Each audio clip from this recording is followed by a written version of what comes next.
Hello, my lovelies. This is Paisley Wilde, and welcome to the spaces between. Yeah. How are you guys doing? I there. I'm okay. Really, I am. I'm doing okay.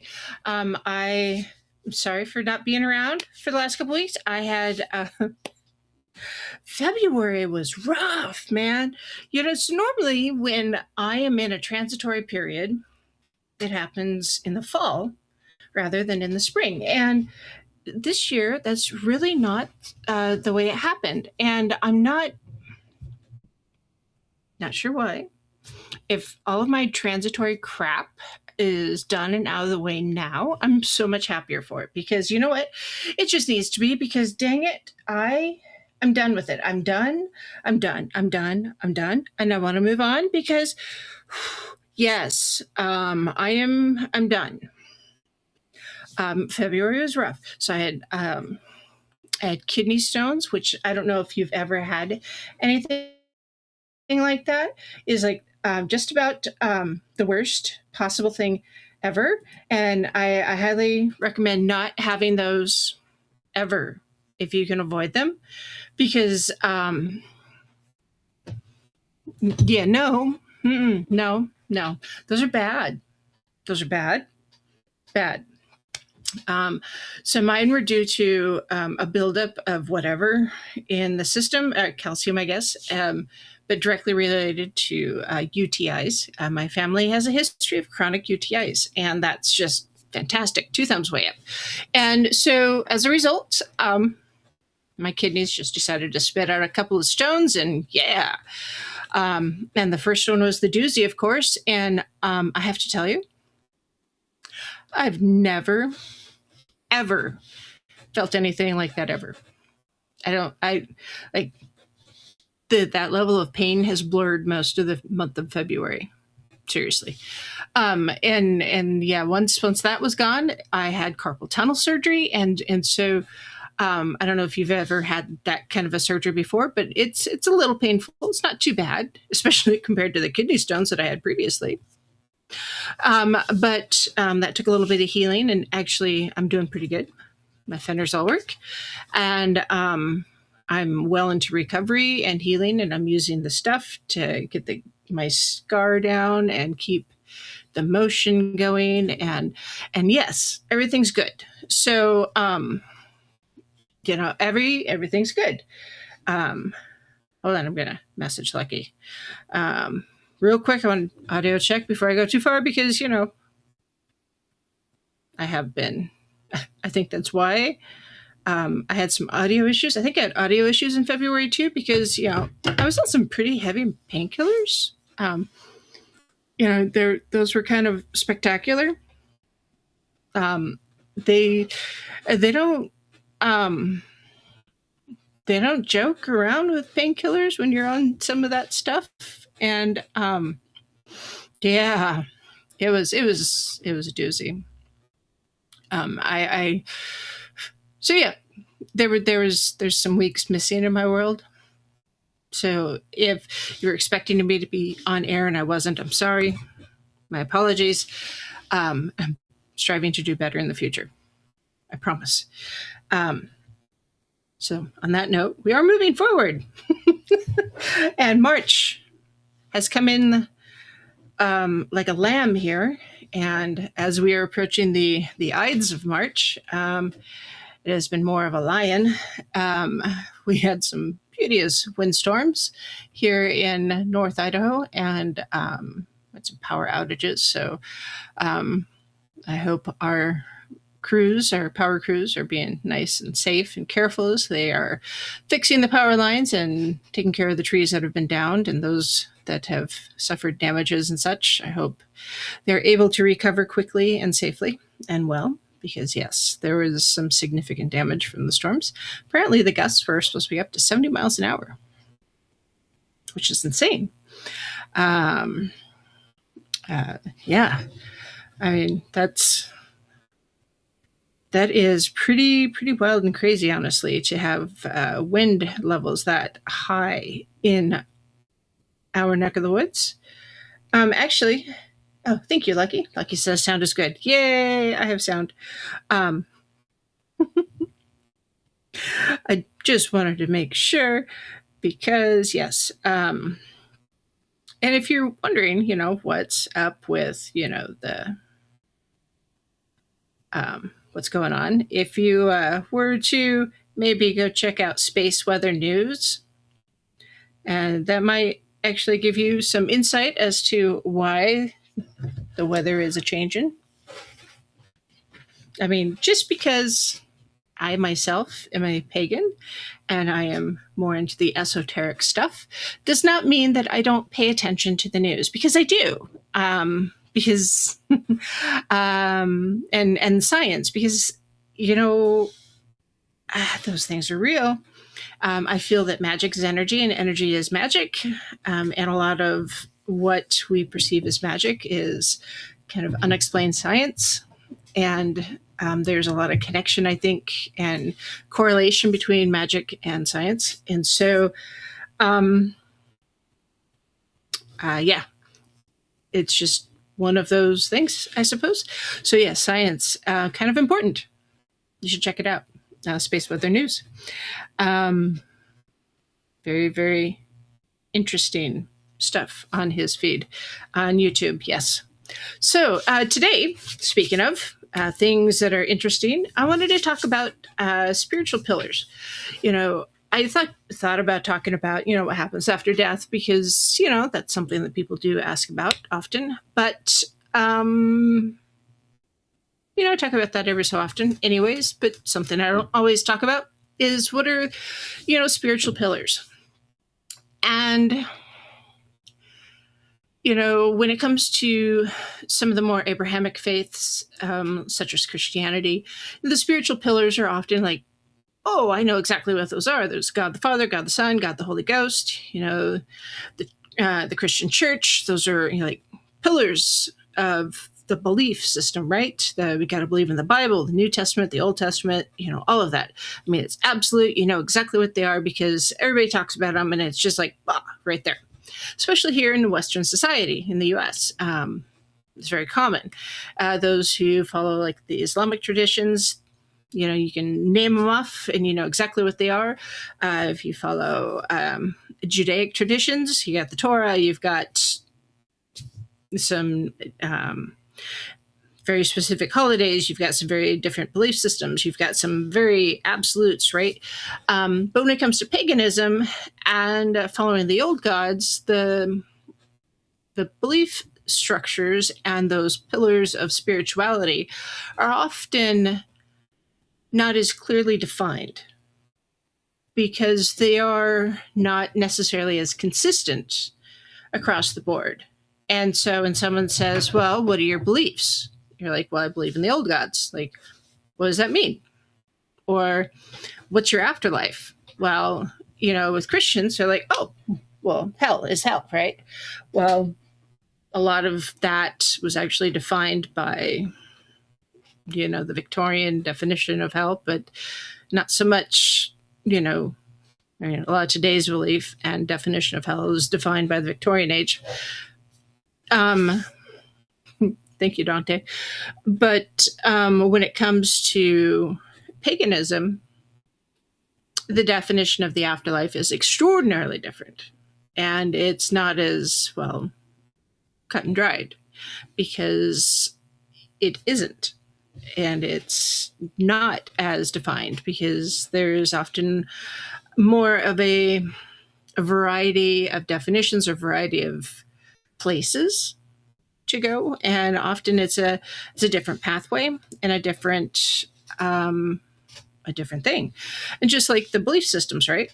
That being said, we all have kind of a real solid understanding of the definitions of good and evil. It's not just, you don't have to believe in religion and the dogmas of religion to understand what's good and what's bad.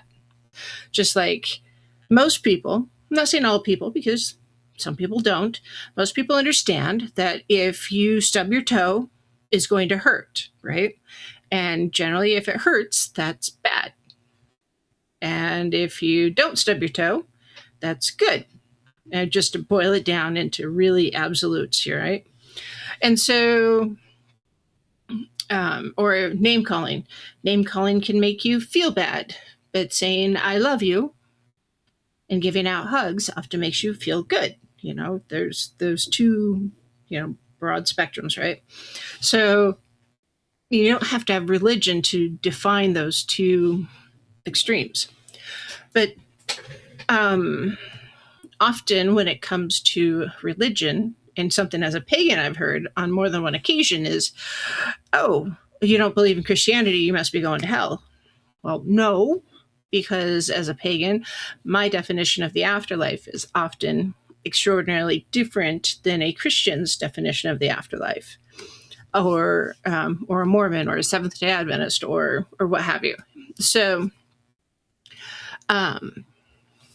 when it comes to the pillars of spirituality or beliefs, what does that mean? So I went to, Dr. Google, and I typed in, spiritual pillars, just because, I wanted to see what the AI said.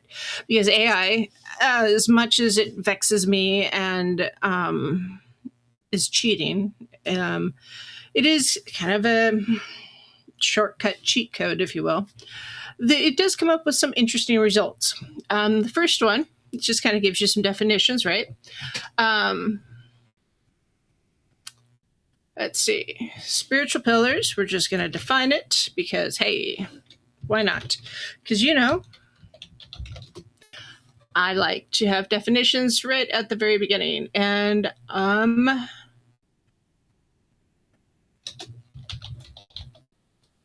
sure if I could spell definition.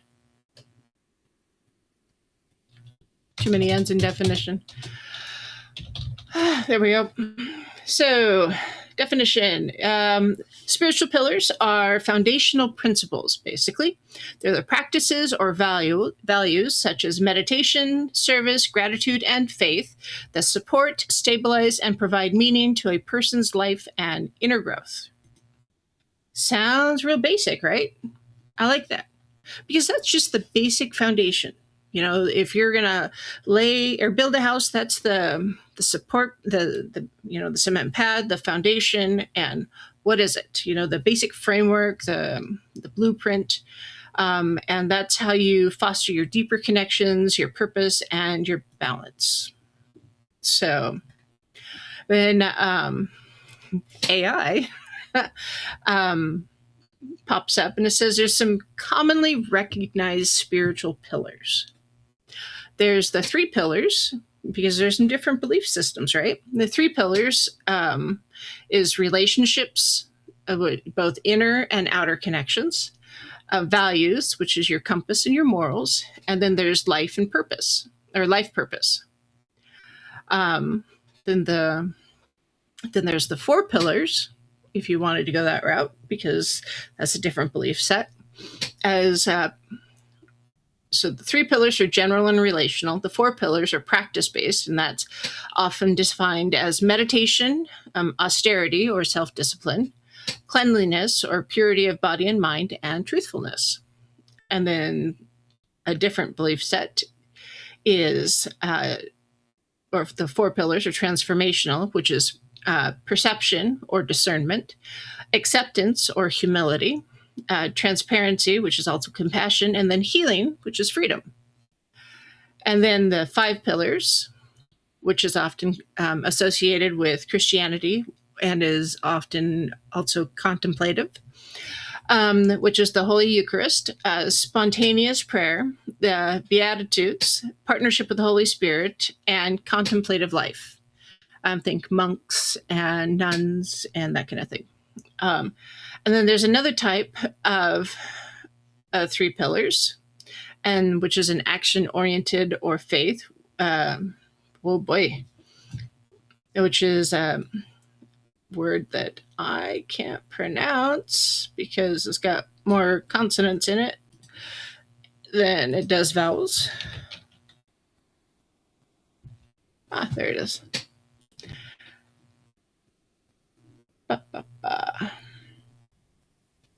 It's a Hebrew word. Tzedakah. Sudaka. And that one is charity and justice, tefillah, which is prayer, and teshuva, which is repentance and return. And the basic aspects of the spiritual pillars is fostering a relationship with the divine, the universe, or one's higher self. The action, which is living out values through service, compassion, and ethical living. Growth, which is cultivating self-awareness, humility, and inner peace. And then support, which is providing stability, meaning, and acting as the glue that binds all other aspects of life. And then the pillars are designed to help individuals move beyond material existence and towards a more meaningful and enlightened life. If any of you have ever watched Kung Fu Panda, every time I hear inner peace, all I can do is see the little fox trying to figure out inner peace every time Po does something loud. And that is forever burned inside of my brain. So, I mean, that's just really broad. That's what AI says. And so in researching a bit for the show today, I did actually research. I went back to an online blog that I follow and have been following for a number of years, and that's the pathos.com. And there will be links in the show notes if they're not already there. And Pathos actually has an article by Essa. And this was written actually this year on January 31st, talking about the spiritual pillars. And Essa considers the spiritual pillars to be foundations beyond religion. So they're not technically part of religion. They're more yours rather than religious. And so in our article that she writes, pillars of spirituality vary by tradition, but generally center on core elements, the relationships, yourself, with yourself, with others, and with the divine. They center on purpose and values, practices and disciplines, and inner knowing. And then also forming a foundation for meaning, growth, and connection beyond the material world, often including meditation, prayer, ethical conduct, and self-reflection. And, I think that's correct, honestly. And that's part of the reason why I went ahead and decided to go, this is a good time for this, because there's a lot of crap out in the world. And sometimes we need to refocus and talk about what's going on with ourselves to make sure that we are good beacons, good pillars, not just for our families and ourselves, but for the society around us. Because I know that we can look around and see people who are pillars. Unfortunately, there are a lot right now who are not being good pillars to our society. And it's frustrating because they just aren't. They're in it for themselves. They're in it for the profitability. They're in it to do the things. It's all right. I'm speaking of being pillars. Just doing the things, right? So, and because being a pillar within your community is not always religious based. Often it's support and moral based. Teachers, for instance, in schools are generally not religious based. And regardless of what you see in the mainstream media, they're not politically based. They are there to teach. They're teaching the peoples and the kids to think and to be and to figure out the world and how to interact with the world around them, right? And that's what they're supposed to be doing, not to copy anything else. So a pillar itself, just by its very definition, is a support that holds up structure, it stabilizes it, and it strengthens it. And so pillars can also be seen as a foundation to build upon in a more abstract sense. So if we look at like the Parthenon in Greece, you see all those pillars. If you look at a lot of the plantations, they had pillars in the front structures. If you look at, a lot of the older architectural designs, there's a lot of pillars within them, and it should be, they're there to support the structure, right? And they're also not just to support, but they're also decorative. They're artistic in nature, so they were not just structural; they were also pleasing to the eye. So they brought something to it in many ways. So with spiritual pillars, they're foundational principles, and they're foundational practices and core beliefs. They guide and stabilize your inner life and connection to a higher purpose. And so that higher purpose is often considered a climbing language. It's not necessarily a stabilizing language. And so when people talk pillars, are you thinking stabilizing or climbing? So within the wild way, within paganism, often we think stabilizing, because a lot of us really want to be just stable in our lives. And the reason why we have embraced paganism so much is because something in our lives was not stable. And we decided to seek for a path beyond what we experienced growing up, beyond what we knew before, and we needed something else. And so we sought a more stable path. And we found that in the steps of our ancestors.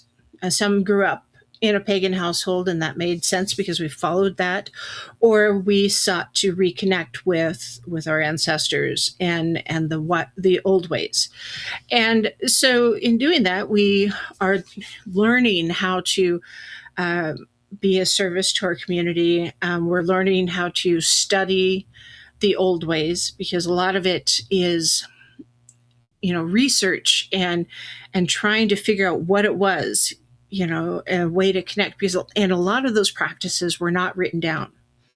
And so we're having to intuit and research and find and listen to other people, and because there's little bits and pieces all over the world that have to come together. And a lot of us are not able to travel to where our roots were. Like for me personally, a lot of my roots come from the British Isles and the Germanic territories, the old Germanic territories where the Germanic tribes originated. And so, which is actually where the Celtic tribes originated, if you follow the paths, which is extraordinarily a fascinating history. I mean, really, really fascinating. And which I love doing, by the way. And following all of those footsteps, you really learn a lot. But you have to learn how to study it, and you have to learn how to research. And then you become part of this community where you communicate with others that have a similar path and a similar way of believing. And then you start not just communicating, but often you start teaching others and becoming that pillar of belief or pillar of support for others and those around you. And there's nothing wrong with that if you're comfortable with being that kind of a leader. But if you're not, don't be afraid to say, hey, I'm still learning. I'm not ready to teach others, but hey, I know someone. You're always free to give out my email. It's wildpaisley@gmail.com. And, if you're learning still, often that's the best way to be a teacher, because it's reinforcing those things that you learned.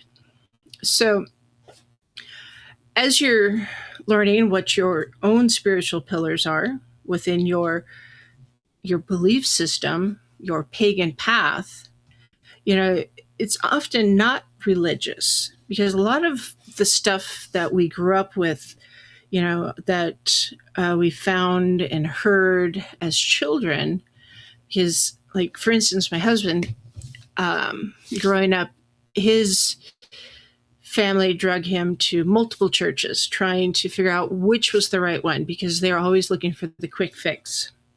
And I know a lot of people that had experienced that. And excuse me.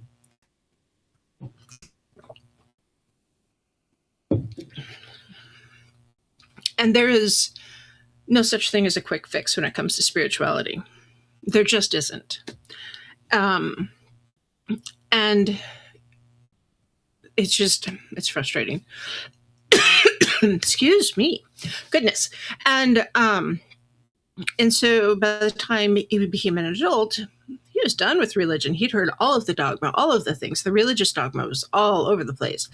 And it was just none of it. He'd heard it all. He had the t-shirt. He had the scars. He didn't want anything to do with it. And then he met me, and I'm all about kind of, the old ways. And he's like, wait, what? There's another way? There's something else out there? And so he started doing his own research and learning and finding a different set of spiritual pillars that just made sense, because it is a personal journey. Often because if you're trudging down the road and you're seeing all these pillars that go off into a different direction and they're not yours, or maybe they're broken and they're just not holding up anything except for maybe a holy roof, and you're like, wait, that's just not my thing. Maybe it's time to look elsewhere. So when it comes to the wild way, my way, I guess, one of my pillars is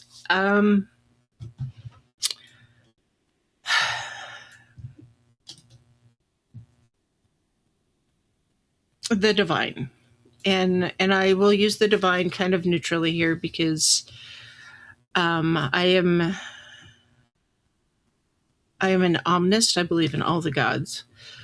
And my personal deities that I work with are both a masculine and feminine. So I feel the divine can be both, and both and neither, because the divine is the divine. The energy is just the energy, right? And if the divine presence can take on the energy that they need to be to do what they need to do, then how dare we try to put them into a specific gender category? That doesn't make sense, right? If you look at any of the religious, I say religious, but any of the mythos surrounding like some of the Greek or Roman gods,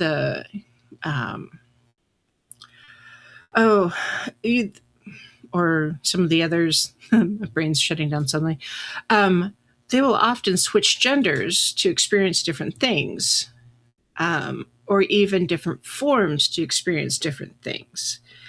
I think that's how some of the other animals and creatures came about, because some of the deities or divine, the gods, became different creatures. And so, hey, suddenly there's a centaur, or there's, what's out there. And, Loki was mischievous. He did a lot of crazy things. He wasn't worried about how or what skin he wore, kind of a thing. Neither was Thor, for that matter. So, the gods do what they do because they feel like it or they have that need. And so shame on us for trying to shove them into a gendered confines, because that's not who they are, right? And so that connection with the divine is one of those pillars for me. But with that is a connection with self, right? Because not only does there need to be a connection with the divine and what's up above, there needs to be a connection with self. And following that, there needs to be a connection with the below, the connection with the earth around me. So that is a full connection, right? To be aligned. I hope that makes sense. There also needs to be a pillar, I feel, with the energies around me, like the natural energies. I say whites on a regular basis, and to me that is the land whites, or the energies of the earth around me. And that could be like the land whites, it could be the water whites, And that's just, to me, I use the word white as just a name or a label, to be attached to the spirits or the energies, of the different elements around me. I also feel that there needs to be a pillar for me personally, um, for the elements, fire, earth, air, water, spirit. I mean, the elements themselves are very much a pillar. Because if you're not truly connected to the elements or understanding or trying to understand the elements and work with the elements, you're fighting against yourself, in a way, I feel. Um, because if you're not connecting with them and at least listening to them, you're missing part of the message. Working with my ancestors, I feel, is also one of my pillars because, man, if I am the culmination of everything my ancestors have worked towards, by golly, they're looking out for me more than any of the divine are because, they're there. They're sitting in my cheering box, right? They're there, um, without a doubt. I mean, right there with my spirit guides, my ancestors, I kind of put those all in the same kind of fuzzy box, warm, fuzzy, right? And then family, loved ones, and friends, family, loved ones. Those kind of all go in the same box because I feel family is not just the family you're born with, it's the family you choose. Um, Friends and family, loved ones, all the same kind of box. Um, and then for me, I suppose that, um, what else would I consider? Um, because some of that is a spiritual, I suppose. Um,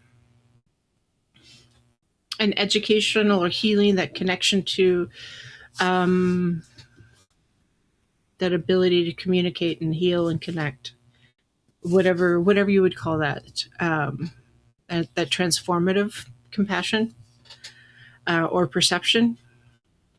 That to me would be, yet another pillar. So I would have to, maybe put that as another way to word it. I'm looking at one of the articles I've included in here, and, there's a quote here that says, "The more you know yourself, the more clarity there is. Self knowledge has no end. You don't come to an achievement. You don't come to a conclusion. It is an endless river." That's Jiddu Krishnamurti. I actually like that one. I like this good quote, because you have to know yourself. Yeah, part of our journey, our life's journey, is getting to know ourselves. Because the better we know ourselves, the more we are able to communicate with others. Um, that's why, I'm a firm believer in therapy and shadow work. And, often the shadow work doesn't happen until the therapy has happened because it's really hard to understand what you need to do for shadow work if you don't, go through the, therapy. It's hard to do one without the other. Um, because often the things that we need to work on through shadow work are hard to do if we haven't already worked through the therapy, because sometimes that therapy helps us to set down the baggage that we don't need. And if we don't set down the baggage that we don't need, then it's really hard to do the shadow work because we're so busy juggling the baggage of others that we can't do the stuff to work on for ourselves. So that would be a huge thing as far as I'm concerned, because we as people have a tendency to take on too much in general. And sometimes that taking on too much is truly physical. Sometimes it's emotional, sometimes it's mental. And oftentimes we're taking on the things that we don't need to take on, to the point where it is absolutely ridiculous to take on that stuff because it's just weighing us down and it's making us drag our feet and it's keeping us from accomplishing the goals that we need to accomplish, and it's blocking us up. And that's why addiction happens quite often. Like when I had with the kidney stones, for instance, uh, here I am writhing in pain, and childbirth wasn't this bad, I have to tell you. Is more painful than childbirth. I had 2 live births. and it was more painful than either of them. So rather than in pain, and they actually give you a shot of morphine sometimes, or at least here locally they did, and I couldn't believe it. They actually did, because they did the scans, they knew exactly what was going on. Get the shot of morphine. I'm like, oh my gosh, this really, you're giving me morphine? I'd never had it before. This is kind of wild. And it hit me, and it's like, oh wow, this is like a warm hug. This is the craziest thing ever, and just that instant like lack of pain. That is what it should feel like when we set down the baggage and learn how to embrace others and accept the love of others, and to be able to do the things. And that's just that kind of an achievement when we reach spiritual enlightenment, and the ability to embrace the divine the way we ought to. That's what we should have. And it's not easy, man. Oh boy, howdy, is it not easy. But that is one of those things that we should be able to achieve when we're standing amongst our pillars and embracing the life within our pillars. So Carl Jung, interesting cat that he was, he said some things, he did some things, kind of a wild person. One of his quotes, though: to truly accept yourself is the beginning of true humility. Yeah. If you don't accept yourself, it's really hard to move forward, and you're always blaming others for what's going on. Because if you accept yourself as you are, you don't always have to like yourself, but you have to accept yourself. Because if you don't accept yourself, how are you going to learn how to set down the baggage you don't need and work through the things that you've burdened yourself with, and the scars and the aches and the pains and the wounds and whatever, and to move forward? Once you get that all figured out, you know what? That's when you get the healing. That's when you get the freedom. And yeah. He had another one, Carl Jung did. Healing is not a destination, but a journey of self-discovery and self-acceptance. Yeah, it sure is. So anyway, those are just my words. I'm going to hop off. I got things to do, because you know what? February is a rough month, and I wasn't able to do some things, and I'm still not as able to do some stuff, because like I can wiggle the fingers and it looks like it's like they're the same, but I just don't have the same grip. And flying that broom just is not the same when you got one hand that just doesn't grip the right way.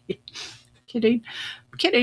But like sweeping the floor, vacuuming, cleaning dishes, even taking a pan out of the oven if I make, cookies or cornbread or something like that, it's hard, because like I feel like I'm going to drop it on one hand. It's frustrating. So yeah, healing, it's a journey. Got to tell you, it's wild. So anyways, on that note, as you're going about your spiritual journey, because I feel that's what paganism truly is. It's a spiritual journey. It's a discovery to self-awareness and spiritual safety, just true awakening. You'll figure out what your pillars are. That's part of the reason why we journal, right? We write down the things that we truly believe in. That self-discovery. Write down your dreams. Do the stuff, man. The hard work is hard because, well, it's work. But sometimes we do it because we really, truly, truly need to. And sometimes we come across the pillars that we thought we had, that we needed, and we find out that they're not really pillars at all. They're just obstacles that we need to knock down because they're just in our way, and it's time to make a change. And they're things that other people have put in our way, and we can't grow until we've gotten around them. So anyways, deep cleansing breath. Box breathing is always good. So thank you for joining me today. So merry meet and merry part and merry meet again. And if you have any questions, please don't hesitate to send me a message at wildpaisley@gmail.com. That's WILDEPAISLEY@gmail.com. Thank you for joining me. This is Paisley Wilde at the Spaces Between. and have a great day.